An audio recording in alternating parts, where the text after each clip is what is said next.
Hello friends, मेरा नाम यासु मिस्टी यासु अगर यूट्यूब चैनल में आपका स्वागत है। तो फ्रेंड्स, ये मैंने ले ली है एक पीवीसी पाइप की सीट। आप इसको एमडीएफ बोर्ड से भी बना सकते हो। इसकी थिकनेस आप देख सकते हो, बिल्कुल नॉर्मल पाइप है जो हमारे वाटर फिटिंग में यूज होते हैं। इसके बाद फ्रेंड्स, आपको 2 सेंटीमीटर का एक सर्कल ड्रॉ कर लेना है। बाकी आप अपने नीड के हिसाब से भी इसको ड्रॉ कर सकते हो, मतलब कितना बड़ा आपको गियर चाहिए।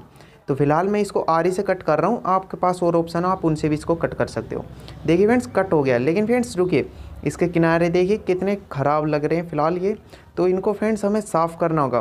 तो पहला ऑप्शन है कि आप रेग मार्क लो और इसको घिस लो। लेकिन फ्रेंड्स ये बहुत पुराना हो गया है, इसको मैं यूज़ नहीं करने वाला। आज कुछ नया करेंगे। तो यहाँ पर आपको बिल्कुल मिड में एक छोटा सा होल कर लेना है, जिसमें हमारी मोटर की शाफ्ट थोड़ी सी मतलब आ जाए। तो फ्रेंड्स, ये मैं मोटर यूज़ कर रहा हूँ 12 वोल्ट 555 नंबर है इसके। आप कोई भी हाई आरपीएम की एक मोटर यूज़ कर सकते हो। हमें बस थोड़ा सा इसका काम है। देख सकते हो, इसको मैंने स्टार्ट कर दिया और एक जो हमने मिड पॉइंट बनाया था उस पर आपको लगा देना है। ये यहाँ से गर्म करके इसमें होल कर देगी।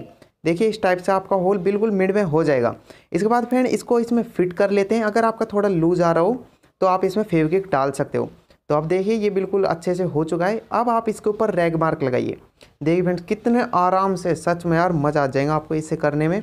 और बिल्कुल गोलाई में होगा और बहुत ही अच्छी फिनिशिंग के साथ होगा। देखिए फ़िलहाल बिल्कुल अच्छे से हो चुका है। लेकिन फ्रेंड्स अभी देखिए सामने की साइड से, पीछे की साइड से ये अभी अच्छा नहीं लिख रहा।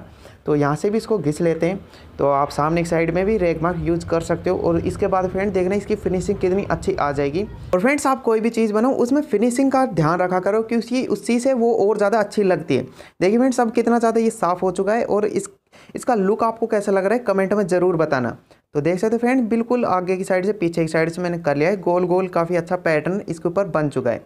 इसके बाद फ्रेंड्स चलिए आगे चलते हैं। अब एक प्रॉब्लम है, हमें इसके टीथ बनाने, उसके लिए एक सर्कल करना होगा हमें। लेकिन हमने इसके मिड पॉइंट में तो होल कर दिया, तो आप सर्कल नहीं कर पाओगे। तो उसके लिए फ्रेंड्स एक जुगाड़ करेंगे। तो आपको मोटर में इसको दोबारा फिट कर लेना है। और पेंसिल आपको जहाँ पर सर्कल बनाने वहाँ पर एक बार लगा देने। देख सकते हो पूरे में सर्कल ड्रॉ हो चुका है। ये फ्रेंड्स आप कोई भी डी यूज़ कर सकते हो। ये मेरे पास तो थोड़ा बड़ा था, पता नहीं यार इसका नाम फ़िलहाल मैं भूल चुका हूँ। तो यहाँ पर इसको देखिए बिल्कुल मिड में आपको सेट कर लेना है, क्योंकि इसके टीथ हमें बनाने हैं। तो उसको एंगल्स में हमें डिवाइड करना होगा। प्लीज़ फ्रेंड वीडियो को ध्यान से देखते रहिए। यहाँ से अगर आपने वीडियो को स्किप कर दिया तो आपको कुछ समझ में नहीं आने वाला। तो फिलहाल मैं 90 डिग्री के एंगल पर 2 मार्क ड्रॉ कर रहा हूँ। आपको मैं बताऊँ तो प्लस साइन में आपको कर लेना है, देख सकते हो। सो दोस्तों, इतना काम हमारा कंप्लीट हो चुका है। इसके बाद आपको आधा आ जाना है, मतलब 45 डिग्री का एंगल पे लाइन ड्रॉ करनी है। 2 लाइन यहाँ पर ड्रॉ कर लेते हैं। उसके बाद आपको 22.5 डिग्री के एंगल पर लाइन ड्रॉ करनी है। इस टाइप से आप कम कम करते आते जाओ और इसके जो टीथ है वो निकलते जाएंगे। तो देख सकते फ्रेंड, अगर आपने मैथ अच्छे से पढ़ी होगी तो आप ये इजीली कर लोगे। अगर नहीं पढ़ी तो आप देख लीजिए और थोड़ी प्रैक्टिस कर लीजिए, उसके बाद आप इसको इजीली कर पाओगे। तो देख सकते फ्रेंड, फिलहाल मैंने 22.5 डिग्री के एंगल तक इसको ड्रॉ किया है और ये सब हमारे पास निकल कर आ चुके हैं। इसके बाद यहाँ पर टीथ हम ड्रॉ कर लेते हैं। आपको अगर इससे और ज़्यादा छोटे टीथ चाहिए तो आप और कम डिग्री के एंगल पर इस पर लाइन ड्रॉ करनी पड़ेगी। तो फिलहाल मैंने सारे टीथ ड्रॉ कर लिए हैं। और फ्रेंड आपने देखा होगा, इससे पहले मैंने फेविक्विक एक ड्रॉप डाली थी इसके ऊपर, जिससे ये यहाँ पर सेट हो चुका है। तो फ्रेंड वो मैंने बस थोड़ी देर चिपकाने के लिए डाली थी, अभी मैं इसको निकाल लूँगा।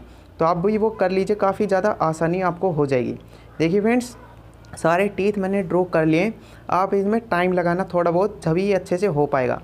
तो यहाँ पर देखिए मैंने जो चिपकाया था वो उसको उखाड़ लिया है और ये अभी ईजिली बाहर निकल आएगा। इसके बाद फ्रेंड इसको कट करने के लिए आप आरी का यूज़ मत करना, बहुत बेकार फिनिशिंग आएगी, बिल्कुल भी ये वर्क नहीं करेगा। लेकिन फ्रेंड्स अभी हमें इसको कट तो करना पड़ेगा, तो आप कैंची का यूज़ कर सकते हो या ग्लेंडर का भी आप यूज़ नहीं कर सकते, क्योंकि वो भी इसको पूरा कट कर देगा, बेकार है। लेकिन फ्रेंड्स आप कैंची का यूज़ कर सकते हो। फिलहाल मैं ये कैंची का यूज़ नहीं कर रहा, छोटे वाले का यूज़ कर रहा हूँ। आप उसका यूज़ कर सकते हो अगर आपके पास हो। उसको थोड़ा सा शार्प आप कर लेना, ताकि इसके जो टीथ है वो बहुत अच्छे से निकल पाएंगे। तो देखिए फ्रेंड्स, यहाँ से ईजिली आप इसको कट कर पाओगे। और अगर आपको वीडियो पसंद आ रही तो प्लीज़ फ्रेंड्स वीडियो को लाइक कर दीजिए और चैनल को सब्सक्राइब कर लीजिए। ये देखिए फ्रेंड्स, अभी मैं कर रहा हूँ। और फ्रेंड्स अगर आपको मैं एक बात बताऊँ तो मैंने आज तक कभी गियर नहीं बनाया है। इस वीडियो से पहले भी मैंने एक बार भी प्रैक्टिस के लिए नहीं बनाया गियर, और पहली बार मैं बस इस वीडियो में ही बना रहा हूँ। तो कुछ प्रॉब्लम अगर हो जाए तो उसको इग्नोर करना। देखिए फ्रेंड्स, फिलहाल मैंने इसको कर लिया है और इसकी फिनिशिंग अभी थोड़ी अच्छी नहीं है। ये देखिए फ्रेंड्स, सभी टीथ अच्छे से भी नहीं बन पाए, तो इनकी भी हमें फिनिशिंग अच्छे से करनी होगी। ये देखिए फ्रेंड्स, आप रैग मार्क का यूज़ कर सकते हो इसकी फिनिशिंग के लिए। इनके साथ में आप इसको थोड़ा शार्प कर पाओगे, जिससे ये हमारा अच्छे से वर्क कर पाएगा। देखिए फ्रेंड्स, अभी बिल्कुल हो चुका है। और अगर आपका ये अच्छे से नहीं बन पाए तो थोड़ी बहुत प्रैक्टिस करना, उससे ये हो पाएगा। तो फ्रेंड्स, यहाँ पर आप देख सकते हो इसके जो टीथ है वो अभी आगे पीछे निकले हुए हैं कोई, तो ये अभी अच्छे से वर्क कर नहीं पाएगा। तो इसको हमें घिस लेना होगा, या आप इसको सीधा कर पाओ तो सीधा कर लीजिए, बाकी आप घिसेंगे तो और अच्छे से ये वर्क कर पाएगा। देखिए अभी बिल्कुल साफ हो चुका है, मतलब वाइट हो चुका है। तो पीछे की साइड से भी मैंने इसको घिस लिया था। सो दोस्तों, ये देखिए, ये है रियल गियर। तो आप देख सकते हो हमारे बनाए हुए गियर में और इसमें दिन रात का फ़र्क है। तो अगर आप इससे बनाना चाहते हो तो आपको बहुत ज़्यादा प्रैक्टिस करनी होगी, और जो हमने एंगल्स में डिवाइड किया था वो आपको और ज़्यादा कम करनी होगी, जब आप इस टाइप का बना पाओगे। तो फिलहाल देख सकते हो, हम इसकी टेस्टिंग कर लेते हैं कि ये मजबूत है, या इसके जो टीथ बनाए हैं वो जल्दी से टूट तो नहीं जाएंगे। तो फ्रेंड्स, यहाँ पर आप फेविक्विक डाल लीजिए, ताकि ये अगर थोड़ा बहुत लूज हो जाए तो ये यहाँ से निकले ना। तो यहाँ पर फिलहाल मैंने मोटर में इसको कनेक्ट कर लिया है, तो इसको ऑन करके देखते हैं कि ये टूटता है या नहीं टूटता जल्दी से। तो अगर आप ऐसा और करना चाहो तो आपको एक और गियर बनाना होगा, अगर आप इसको अच्छे से टेस्ट करना चाहो। तो देख सकते हो फ्रेंड्स, फिलहाल बिल्कुल अच्छे से वर्क कर रहा है और अच्छे से ये घुमा भी रहा है। तो छोटे वाले पे लगा के देखते हैं, देखो वहाँ पर भी ये बिल्कुल अच्छे से वर्क कर रहा है। और फ्रेंड्स, अगर आप इसको किसी प्रोजेक्ट में यूज़ करना चाहो तो आप ऐसे ही और गियर बना सकते हो सेम साइज के, तभी आप इसको दूसरे प्रोजेक्ट में यूज़ कर पाओगे। देखिए फ्रेंड्स, बिल्कुल सही है, अभी तक ये गुड कंडीशन है इसकी, और एक भी टीथ इसका नहीं टूटा, यानी फ्रेंड्स काफ़ी मजबूत है। तो चलिए फ्रेंड्स, इस वीडियो में बस इतना ही। अगर आपको वीडियो में नॉलेज मिली, प्लीज़ फ्रेंड्स वीडियो को लाइक कर देना, और अपना फीडबैक जरूर देना कि वीडियो आपको कैसी लगी, कमेंट करके जरूर बताना। Thank you so much friends, video के एंड तक देखने के लिए। Bye bye.